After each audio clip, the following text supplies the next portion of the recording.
right, you guys, our winter break is over. I left you guys in the midst of chaos, and now we're coming back in the midst of chaos. It just doesn't seem like politics or pop culture wants to cool down for a little bit, but that's okay. We'll rapid fire some of these headlines and get back to business. You're tuned in to Black and Classic Podcast. I'm your host, Brittany Monet, where we talk all things politics and pop culture. Blackness, that black power, that black pushing them to identify with black culture. I think that's what you're asking. I have no. Now, before we get started with a recap, I want to shout out to our new family, our new cousins. Thank you guys so much for subscribing and sharing love, joining the Black and Classic family over here. Guys, we discuss all things politics and pop culture. So come in, join the family, get comfortable, and stay a while. Also, share this with a family and or friend, okay? So they can become a part of the family as well. So the first thing I want to do is jump into our recap. Now, of course, I left you guys, did a little like winter break, holidays and all of that. I posted the recap of 2025, and then I was just like, all right, let's let the holidays happen and kind of get settled back so we can jump back into our normal routine. Now, family and cousins, while I was away, I did start a new series up on this channel. That is Headlines in Motion. If you have not checked it out, I would advise that you go and check it out. Over there, we're going to talk all things current events, but like in real time with real facts as they happen. So, over here, right? We come every Sunday, we sit down and we talk, our politics and pop culture. But on Headlines in Motion, as it's happening, we're going to be talking about it, okay? We're not here to like do some strong deep dive. We're just going to do like a lighthearted, knee-to-knee discussion on some topics. Now, in that, we did have 2 episodes go up. Those episodes, we talked about Clarissa Shields. And then, if I'm not mistaken, the other episode was, yes, the PR relationships that are happening in today's pop culture. So what I wanted to first discuss is that I felt like when I talked about Clarissa Shields, people are going to be like, I always feel like y'all are going to have a reaction to be like, you are so out of touch, right? Because everyone had negative things to say about Clarissa, and I'm just like, give the girl some grace. So I was like, everyone's going to say that I'm out of touch. I have no idea. I'm dead wrong. Clarissa is just, out her mind, right? But a lot of you agreed with me, and a lot of you did, kind of say like, yeah, this is Arrested Development. There is some like secondhand embarrassment and things like that. So I definitely was like, oh, okay. You guys see what I see.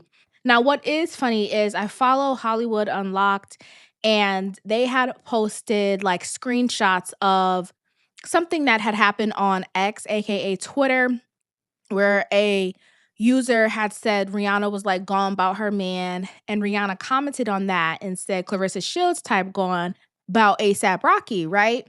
And I just found that really funny because it kind of proves my point where I was telling you guys she acts like she's a 16, 17-year-old just experiencing like her relationship with the man and just being so like enveloped in him to the point that it's almost, just like a little bit of an immature, like puppy love kind of thing. And the difference with Rihanna is like, of course, we can tell she is like in love with ASAP, but she doesn't carry it the same way that Clarissa does. And it's because Rihanna isn't in this Arrested Development 16, 17 type of thing. Like she's a woman in her mid 30s who isn't just going to do what Clarissa's doing. She may feel the same type of emotions, but she's not going to behave in the same manner. And again, it just goes to prove that, the baby is new here, she's new to all this. She's experiencing this for the first time. So she's just going to behave in a way that most people might not, but still give the girl some grace. Now, with all of that being said, we are going to jump in to our local news.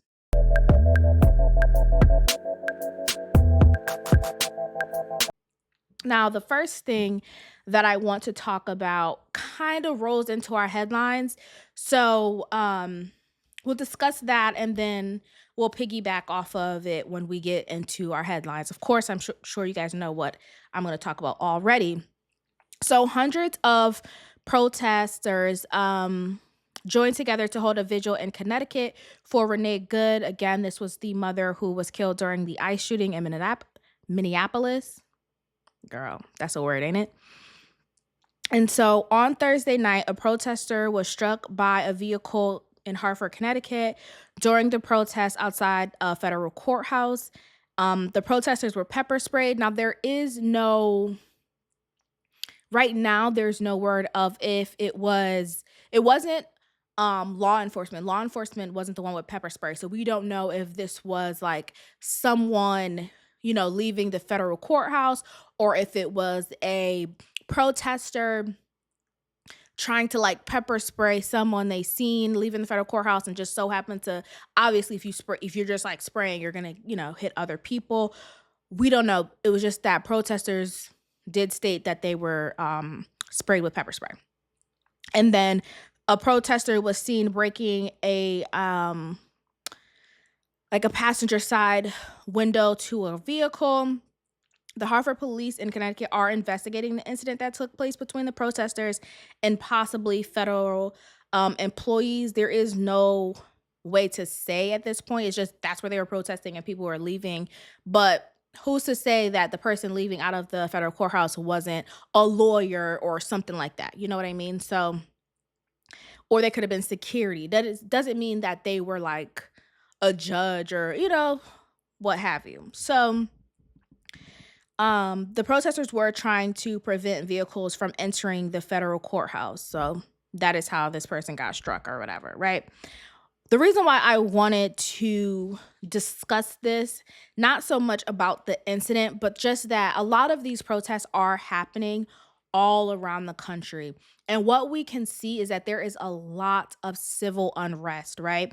There is this like blanket of unease all around the country. I think everyone is at a point where they're more so like, like clutching their pearls, shocked because it's like, not this white woman, it's one thing when it's, Black Lives Matters protests where it's BLM, where it's, people are going out because a black man was shot by the cops and, you see black people and brown people, right, being dragged and, tased and pepper sprayed and all these other things. It's like, that's one thing. That's something that I think our country, sadly, has been conditioned to accept, right? To find normal, to be desensitized to. It's almost since obviously the civil rights movement where we were seeing black people attacked by dogs and water holes and things like that, right? So that isn't imagery that we are so unfamiliar with. That's something that resonates with us. However, to see from multiple different camera angles, to see a white woman be shot in the head, oh baby, that's different. Understood? That's different. Now it's where, oh, it doesn't matter. We're really defining the sides that we pick. You understand what I'm saying? Like, we're really defining, where do you land? Black, white, or brown, where do you land on this playing field? Because once you pick a side, you got to stay there. And so I think there's that unease. There's a collective anger of, how dare you, of, all of those different things. Now, I'm not someone, I'll just say this before we get into it with the headlines. I'm not someone that, of course, when you go back in my episodes, right, I understood the illegal immigration, right? The illegal people coming into the country and ICE going to get people who were illegal, undocumented, all of those different things. I totally understood that. What I don't understand is violence. I don't understand violence. I don't understand going into an environment that is pretty calm and neutralized, being combative. And that's what a lot of people, I will say this too before I move on, a lot of people feel about police officers. Police officers go into a space already combative, already like on edge. And it's like, why are you so swole up in the chest and tense and ready to explode? You just got here. You understand what I'm saying? You literally just got here. Why are you so angry? And I think that is where people have this resistance towards cops, because it's not all of them, but there is this sense of like anger immediately. And that is where a lot of people have issues with police officers. But I'm going to go on to our next topic because we will double back to this when we get to our headlines. So the next thing I want to talk about is Access Health CT urges residents to enroll as the deadline is extended. So the deadline was extended for people to sign up for Access Health, which is like something under the Affordable Care Act. And so what they were suggesting people do, the executive director, he was like, hey, get with a broker who was, issuing this insurance, get with them and see, you may have already selected a plan, but see now, since things have been extended, if you can get a better plan. And that I thought was very interesting. Again, I still have questions, but we'll get there.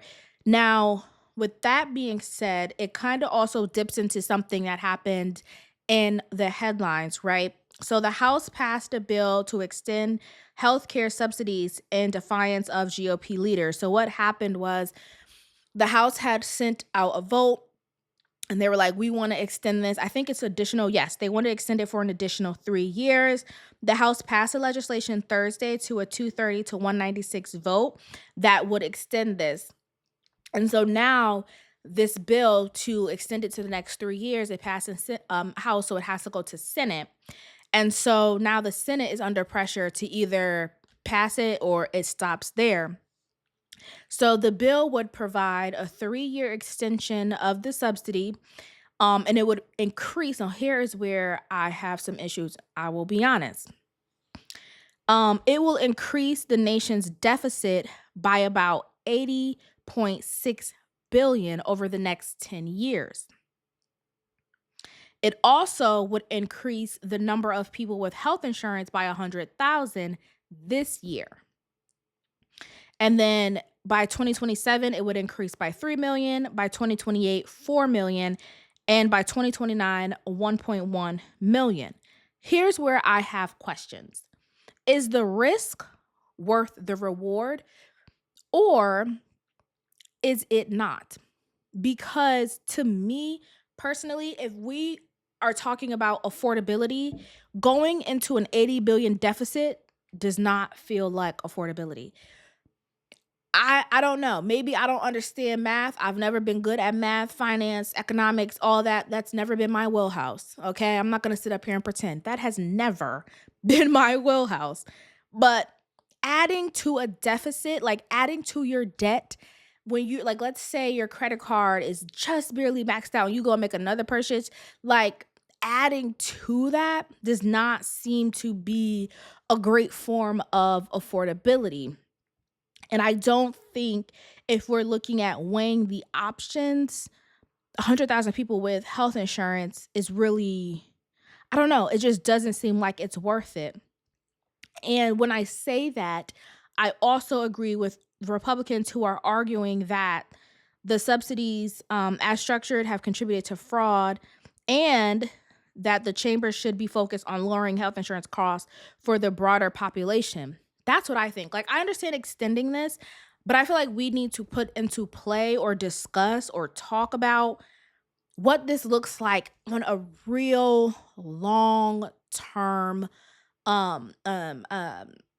goal, right? Because, for lack of a better word, there's no reason that people just outright can't afford health insurance, and we have to constantly do these small little things, right? Extend a subsidy. Like, you can't keep extending a subsidy from something that happened 6 years ago. That just doesn't make too much sense. Clearly, there's a bigger issue at play. Now, Maybe I'm off on this. Y'all can let me know in the comments.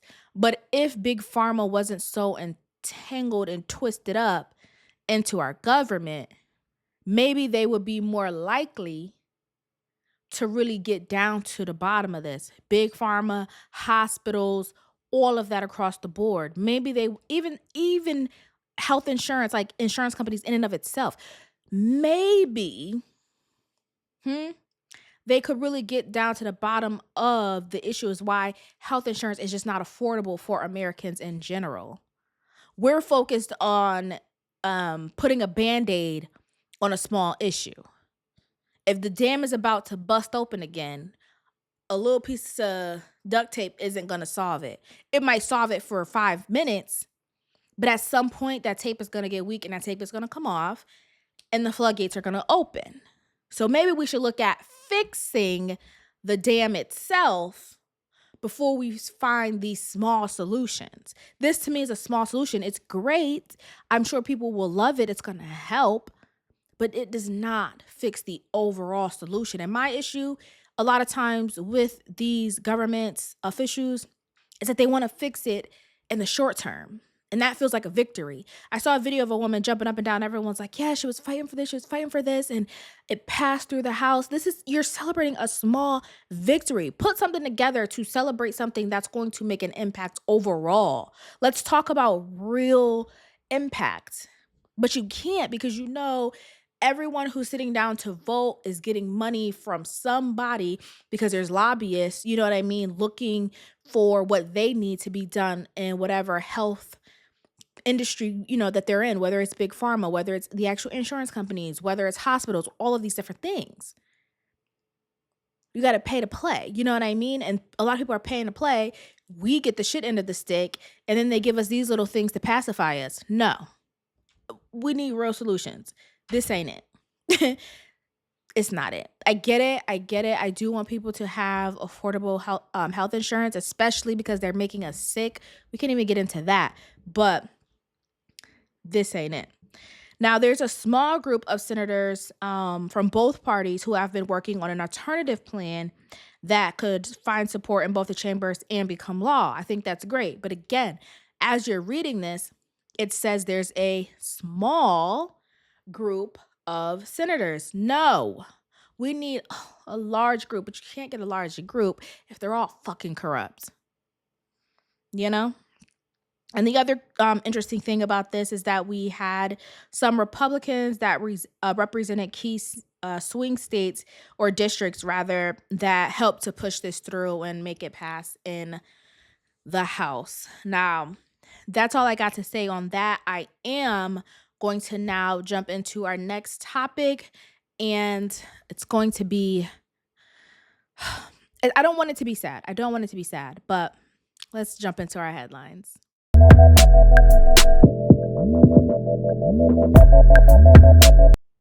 So, you guys, we know that the ICE officer shot and killed Renee Good.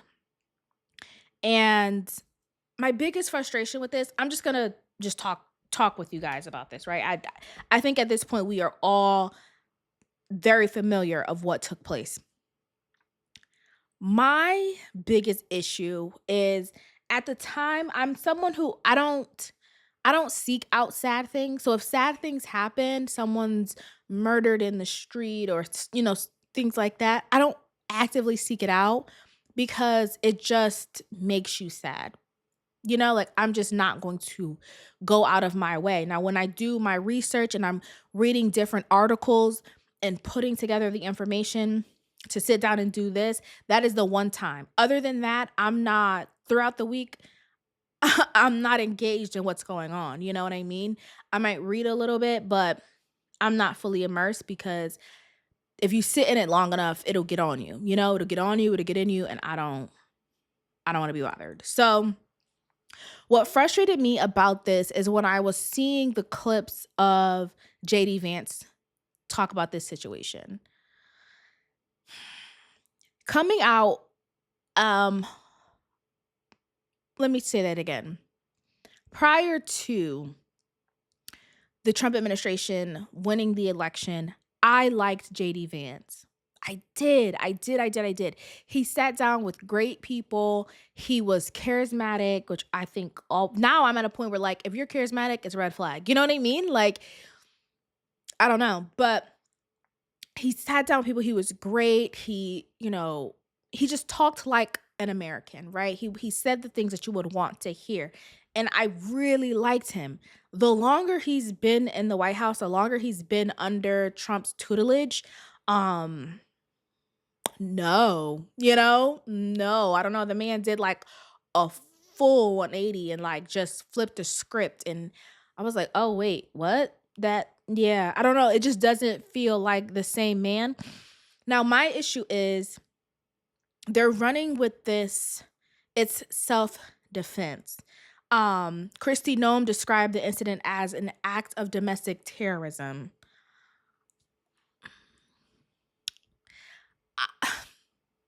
I would love to be a fly on the wall when they sit down and come up with this stuff. Because how? How do you have every camera angle showing what happened and that's what you come up with?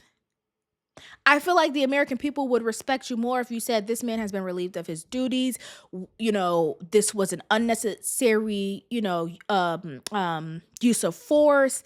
We still stand behind our ICE agents. We're looking to get them better trained. Like, I would have appreciated being like, yeah, no, we got rid of the bad apple, but we still stand behind what they're doing and they're still going to be, blah, blah. You know what I mean? Like, double down where you need to double down. This isn't it.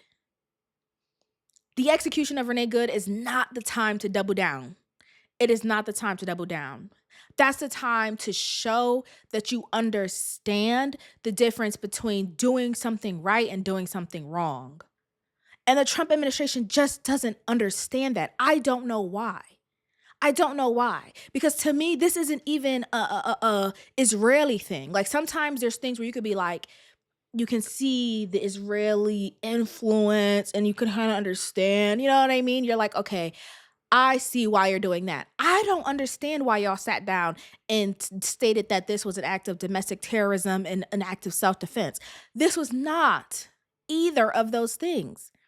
If anything, the ICE agent was the one who was doing domestic terrorism. Again, like I said in the beginning of the episode, coming in super combative, angry and aggressive. And then they were like, well, recently he had been hit by a car and dragged. Well, maybe old boy should not be out in the field right now. Clearly up here is still a little messed up. So maybe it just came to me. Maybe that's another reason to say he was a bad apple. Let's do away with him. I don't know. Like, I don't know how you guys got together and sat in some boardroom, some office, some conference room, and this is the narrative that you came up with. That woman was executed, slaughtered in front of her wife and in front of her community. And that is what you came up with? That is what you want people to stand behind and support you of? And when I said previously, he's losing his base, he's losing his people, this is why. This is why you're losing it. This is why. There was absolutely no reason. And like we say every single time when it's a African American or a brown person, we always say, well, there's other parts of the body that you can kind of stop someone or de-escalate the situation, right? People are like, he could have shot her tire. He could have shot, out a window, freeze her up, scare her. Like, there's other things. Shoot at the engine. I don't know, child. But to go straight for the head means that you already went into that situation on bullshit. Let's be honest. That's what it means to me. And to me, there is no 50-50. Black people, we understand how these situations happen. White people, y'all might be new to this, but we true to this. We been know what they were about, like we've been seen it. Welcome to our world. And as I was saying before, it does not matter black, brown, or white. Where do you stand when it comes to what we when it comes to what the Trump administration, what they, right? What we about? Where do you stand with that? Because if you stand anywhere in the midst of disagreeing, oh, it's up for you. You could get it. I had played in a previous episode a clip where Trump was like, well, yeah, if you don't like me, then I'm gonna come after you. Like, it just is what it is. If you talk bad about me, I will come after you. And let me say this. I wholeheartedly believe, and maybe it's my naivete, right? I'm someone who I genuinely see things as the glass being half full, not half empty.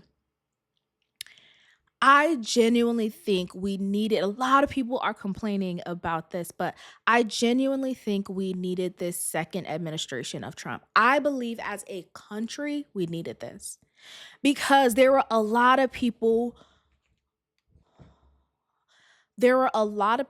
who were asleep, who weren't awake, who kind of just coasted through and didn't realize how bad it could get because it never got bad for them.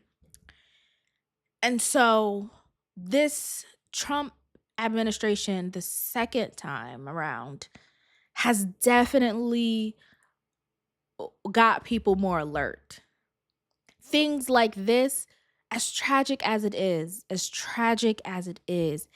it forces you to wake up and acknowledge what the fuck really happens when you go out and blindly just connect with somebody because of them being white and it sounding good. We needed this. We needed this so we knew not to, because you may say still, well, he was still a better pick than Kamala. Fine. But we needed this so that come the next election, we try our damnedest not to make the same mistake and to just blindly go after something. No. Now people are going to be tuned in. Now people are going to be listening. Now when we have these debates and these elections, people are going to be tuned in and casting their vote where it matters and really understanding who somebody is. Okay, who is the nominee? Oh, what did they do in their state? People are going to be tapped in like they've never been before. They're going to be listening like they've never listened before. They're going to be critical like they've never been critical before, because this is something no one wants to see again. And if we never had it, we would have never known how bad it could get, because what we would have did is we could have had Kamala and it would have been rinse and repeat of the same, like, well, she's bad and she's good. And you know what I mean? It would have been the same bickering from both sides. It would have been the same rinse and repeat. She would have came in, did her 4 years. We would have moved on. This was I hate to say it, but this was the perfect time for the Trump administration to be president, because we needed to see just how fucked up shit was going to get. Sometimes you got to go all the way down to the depths of the hell. You know what I mean? To understand it or to appreciate when it starts to go back up. But we had to go down. You got to go down before you come back up. And that's what I feel in my heart about this. I really do. I do believe that this was just... yeah, it was like, it was just something that needed to happen so we can see it.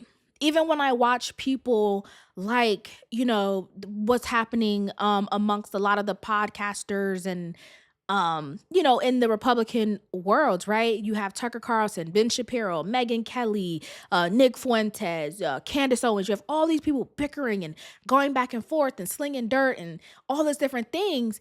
Had we never had this, they would have just been at Kamala the whole time. Right? They would have still pretended to be jolly old friends and all these things, and we would have never had it. They would have just went at Kamala the whole time. This, like I said before, it fractured them and broke them apart in a way. we really haven't seen before. People are getting fired. They're doing independent things. Ben Shapiro's up calling Megyn Kelly a coward. Like, it's just pandemonium. It's pandemonium. And it's really only because everyone now sees it don't matter what your skin color is. It's up for everybody if you don't agree with Trump and his administration. It's up for quite literally everybody. We really don't care. And we're going to make it so blatantly obvious in your face. Actually, we will tell you to your face. You know what I mean? As sad as this is, it revealed a level of truth that this country needed. And that is the only part that gives me solace in him being president, because we needed to see that level of truth. So when it gets time for them to try to, like I said before, they were going to try to line up J.D. Vance to be the next president. I told y'all that way before when they picked him out. I said, oh, okay, I see what they're doing. And I said, he's a great guy. He's charismatic. He's sitting down with Tim Dillon. He's sitting down with Theo Vaughn. He's good. He's funny. Like, pay attention. And the last thing I want to ask to Kristi Noem, before I get off this topic, Kristi Noem, you said that this was an act of domestic terrorism. What about January 6th? Was that an act of domestic terrorism, or just a mother in her car driving away from ICE agents who were pulling her door and trying to drag her out of it? I don't know, girl. Just let me know.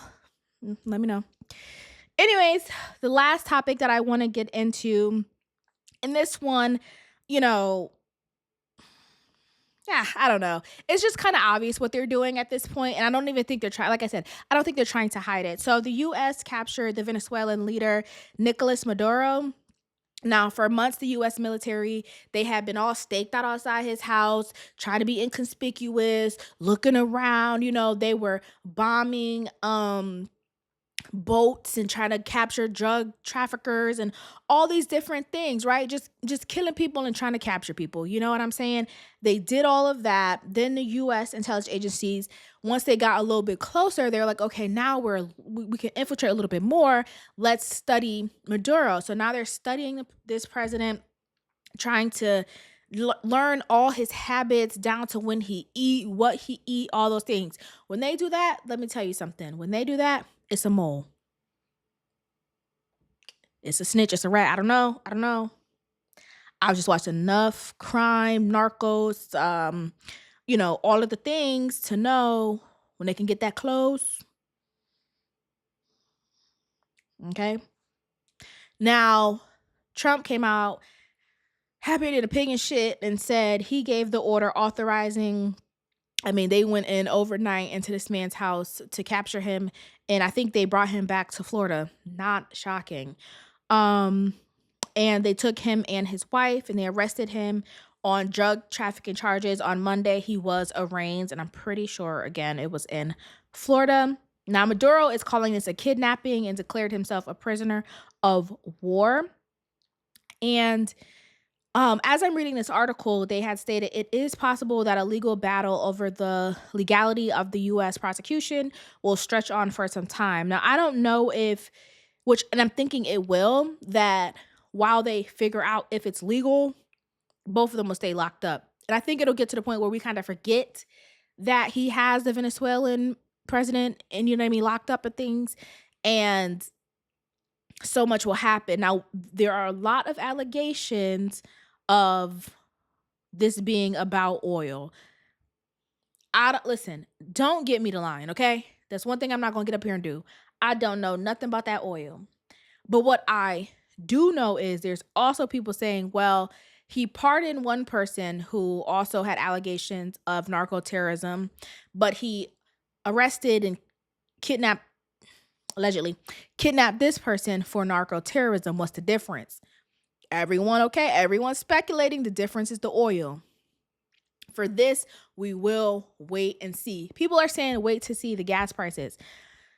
I guess we will have to wait and see. What I do know is a lot of the shit Trump is doing as we come to a close, it just really gives me, and I'm not saying he's the only president that has done this, but as I've gotten older, who, who you hang around with is who you will behave like.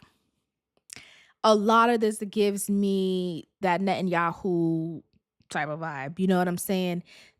It just is what it is. And I think that Trump tends to be proud of himself when he does things like this, but I don't know. I'm just not comfortable with it at this point. I'm not comfortable with it. I am going to look at more into this. I am going to try to pay attention, but I know a lot of this is going to get swept under the rug.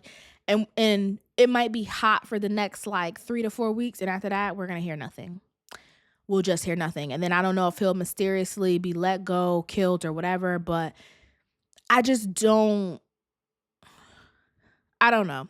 The oil allegations, we'll see, y'all. I don't know, it just kind of happened. It's developing. I will be paying attention to it. I just wanted to bring it here to you guys. Let me know what you think in the comments for anything that we talked about, whether it's just a rest in peace to Renee Good, or, you know, you want to tell me about the health insurance and Big Pharma. I don't know, girl. Get down in the comments and let me know. All right, cousins? But again, if you want to go back and forth, be disrespectful, and do all that type of debating, not over here, partner. We ain't going to do it, okay? Keep it cute or put it on mute. And with that being said, I'll talk to you guys next week. Bye.